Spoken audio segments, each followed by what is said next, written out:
Hey, good morning, ninjas. Larry Kendall here, author of Ninja Selling. Thank you for joining us for the monthly Ninja Sales Meeting. Let me start with this question. Have you ever worried about being salesy? I hear this quite a bit from salespeople. I don't want to be salesy, and they seem to feel that if they do anything proactive, such as making a phone call or writing a note, that somehow they're being salesy. Well, if you follow the ninja system, you'll never be salesy. Ninjas are never salesy. That's the topic of today's meeting. And before we jump in, first, let's give thanks for the day. It's another day in paradise.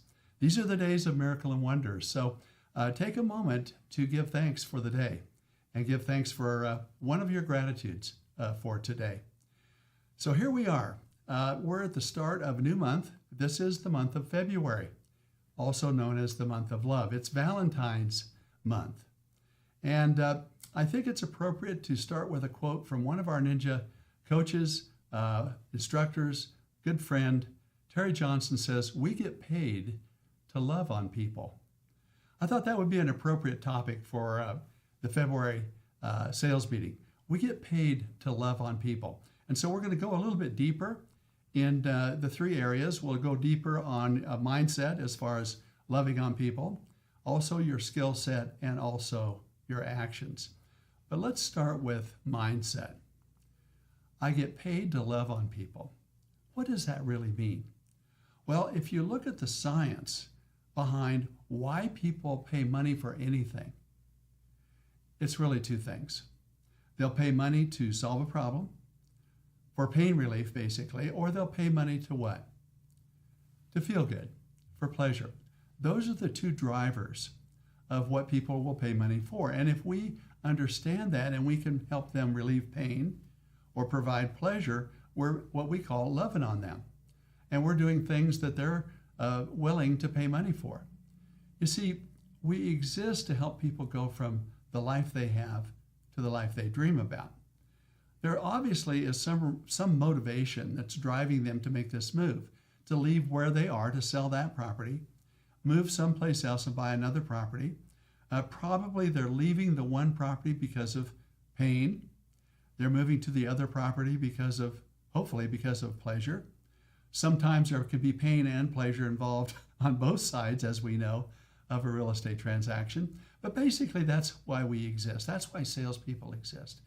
We don't exist to sell houses. We exist to help people go from the life they have to the life they dream about.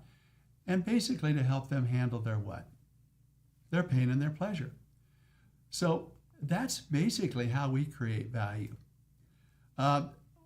We need to be really good at identifying somebody's pain and how we can solve that, what brings them pleasure, how we can help them with that, how we can help them go from the life they have to the life they dream about. I love that little book, The Go-Giver, by Bob Burg and John David Mann.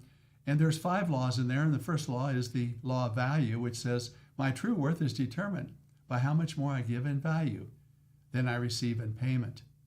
So my mission is to create value. And I do that by solving their pain and helping them feel good. And when I do it that way, guess what? I'm not being salesy. I'm solving a problem for them. I'm creating something pleasurable for them. I'm basically what? I'm loving on them.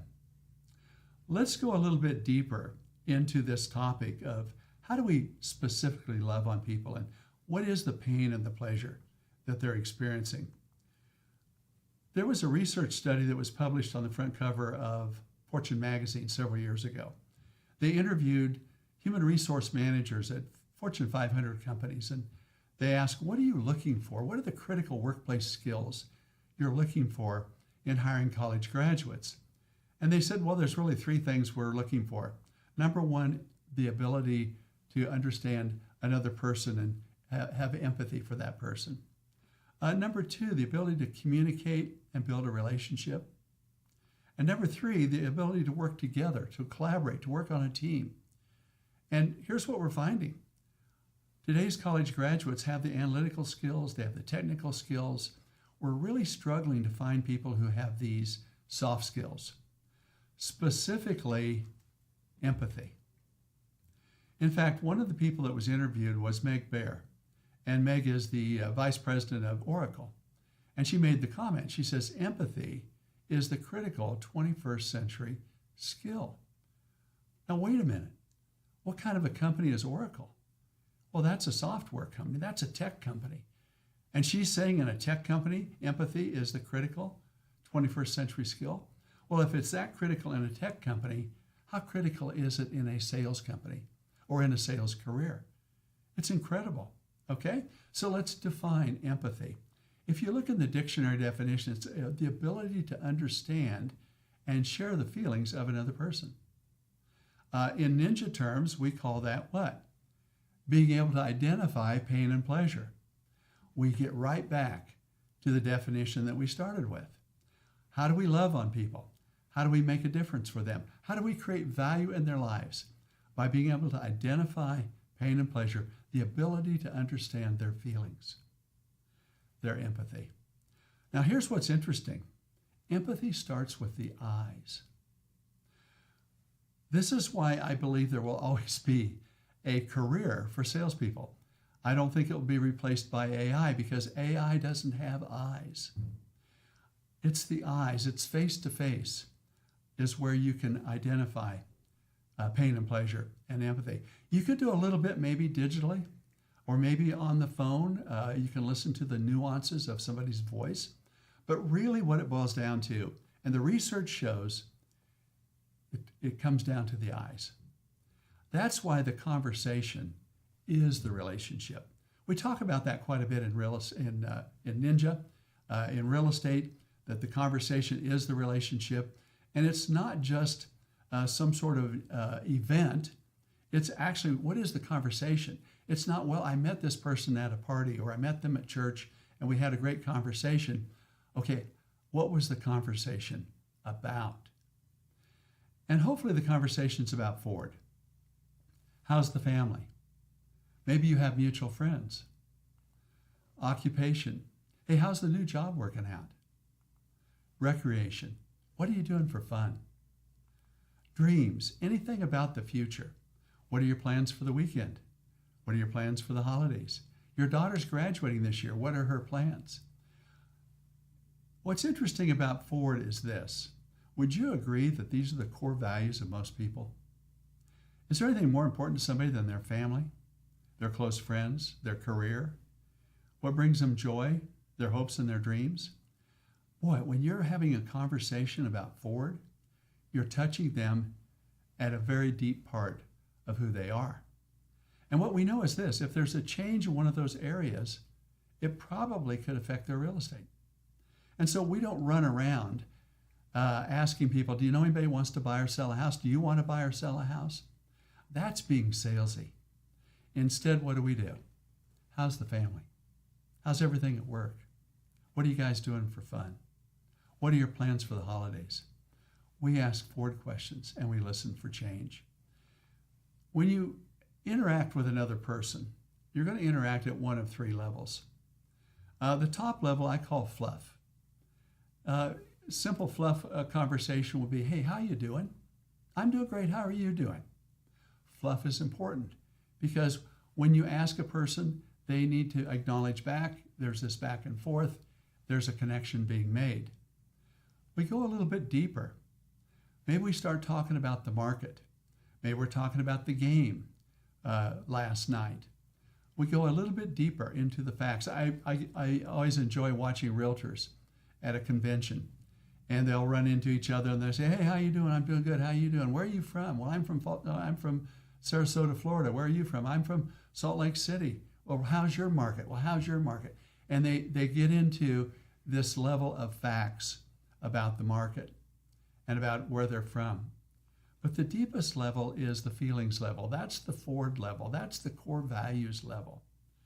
When we're at that level, that's where we can actually identify the deep pain and pleasure and how we can create value for them. That's also where the relationships are built. You can have a superficial relationship at fluff or facts level, but the deep relationships, the kind of relationships you're going to want to build with your clients are going to happen at the feelings level. And that's also where what?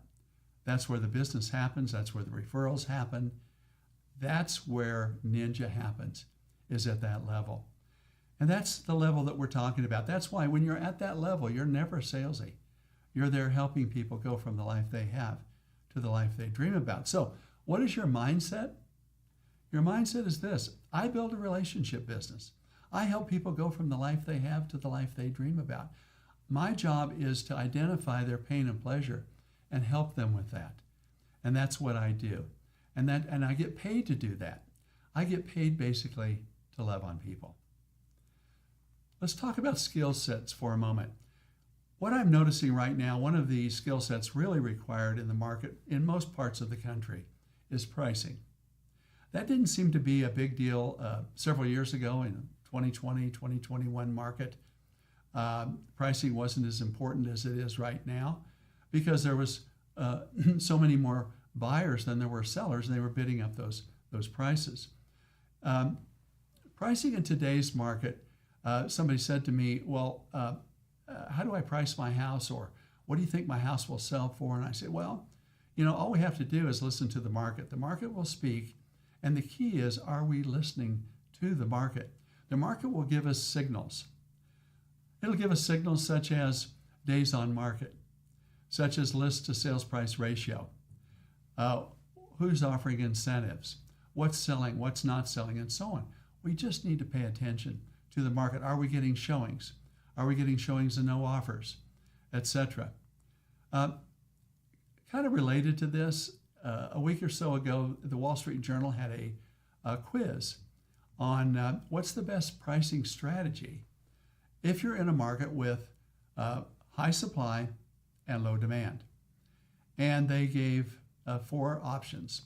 Option A was price low to attract multiple offers. B, set the asking price based upon comparable sales in the last month. Option C, set the asking price based on comparable sales in the last year. Or option D, price at a premium and be prepared to cut the price after 1 week. Which one do you think the Wall Street Journal survey said was the winning strategy? Well, it was B. Set the asking price based on comparable sales in the last month. That's more meaningful than comparable sales over the last year.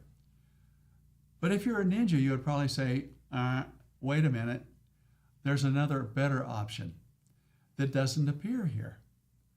And here it is. It has to do with the term CMA. I was teaching a ninja class in 2021. That was the mother of all seller markets. And I had a young woman come up to me at a break, and she said, you use that term CMA. What is a CMA? I said, well, it can be 2 different things. It could be a comparative market analysis where we look at what is sold, and it can be a competitive market analysis where we look at the competition, what's currently for sale. And I'll never forget, she says, well, what's it for? I said, it's how we price. She goes, really? I said, how do you price? She said, I just ask the seller what they want for their house, and then I launch the auction. Well, welcome to the 2021 real estate market. I'm wondering how she's doing with that strategy today. Today, we need to be more sophisticated. We have to really listen to the market and see what it's saying to us. What we would recommend today is price based on the competition, not based upon what sold 6 months or a year ago. Now, we're going to look at both. We're going to look at the solds. We're going to look at comparative market analysis. We're also going to look at the competition, competitive market analysis. But we would probably lean a little stronger on the competition. Who are we competing with? Our recommendation would be that you identify through a buyer's eyes, if a buyer was looking to buy in that neighborhood or that type of property, what are the properties they're going to look at? And then go out and, if you can, preview those properties and rate them. Rate them based upon the 5 components of value. You know what a buyer looks for when they go through a house. They look at the location, they look at the size, they look at the price, they look at the condition, and they look at the amenities.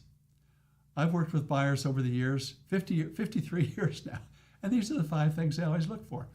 Okay, well, let's take a look at our competition through those same eyes, those same 5 components of value, and let's figure out what do we have to do to compete. Let's look at it this way. Of the 5, which ones can a seller control? Can they control the location? Not really. How about the size? Well, if they were willing to finish a basement or add on, maybe, but not really. They really can't control the amenities. It's either on the park or it's not on the park. It has the view, it doesn't have the view. The 2 that they can control are what? The price and the condition. So we need to focus on those. What do we need to do to coach the seller to help them control price and condition such that they can compete with the 3 other properties that the buyer's looking at? And what do we have to do to what? To win. Because that's how we help them go from the life they have to the life they dream about. Now, if you want to go deeper on pricing and listings, we offer a master class on that. We have one coming up March the 2nd. If you're interested, snap a quick photo of this QR code and check it out. It's an online class, 12 one-hour sessions once a week with a Ninja coach. And it will help you get listings, get your listings sold, navigate price reductions, and earn referrals. So check that out if you're interested. Actions. Mindset, skill set, actions. Let's come back to the month of love. What actions could we take this month that would make a difference, that would help our people with their pain and with their pleasure? Well, as we said, start loving on people. Let me share a story about Valentine's. Our real estate company, the Group Real Estate, was formed on February the 14th, 1976, on Valentine's Day. In fact, here in another week or so, we'll celebrate 50 years as a company. I was in my 20s when we started that company, and I was the president of the company in my 20s. And I remember all of the people in our company were older than me, and I was insecure, and I was trying to be a good president. And because our company was founded on Valentine's Day, I made it a point every Valentine's Day to prepare a personal Valentine for everybody in our company. And I put it in their message box. Well, in the beginning, that was pretty easy because there was only 12 of us. Plus we had a staff of 2, so 14 people. I can do that. But as we grew our company, and we ended up in five offices, and we ended up with 240 agents and a staff of 50 and spread over a 30-mile radius. It became more complicated. But I still wanted to create those Valentines and go out there the night before and put them in everybody's box. And it took a while to do that. And but you know what? What that did for people, as far as their feeling that I cared about them.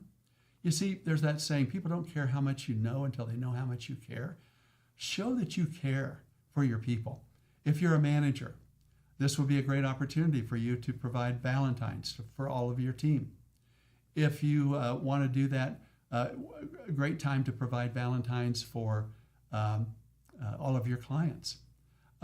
Basically, devote the month of February to loving on people with your Valentines, your notes, your calls, your texts, and so on. The 2 favorite days for ninjas in the year, one of them is Valentine's Day because it's about loving on people. What do you think the other one is? It's Thanksgiving Day, the day of gratitude. Nothing greater than loving on people and giving thanks for that. So keep in mind, the most valuable gift you have to offer is yourself. Offer yourself. Offer your time, your attention to taking care of your people. As Terry Johnson says, we get paid to love on people. And when you're loving on people, what? You're never being salesy. Have a great week. Have a great month. Thank you for joining us for the Ninja Sales Meeting.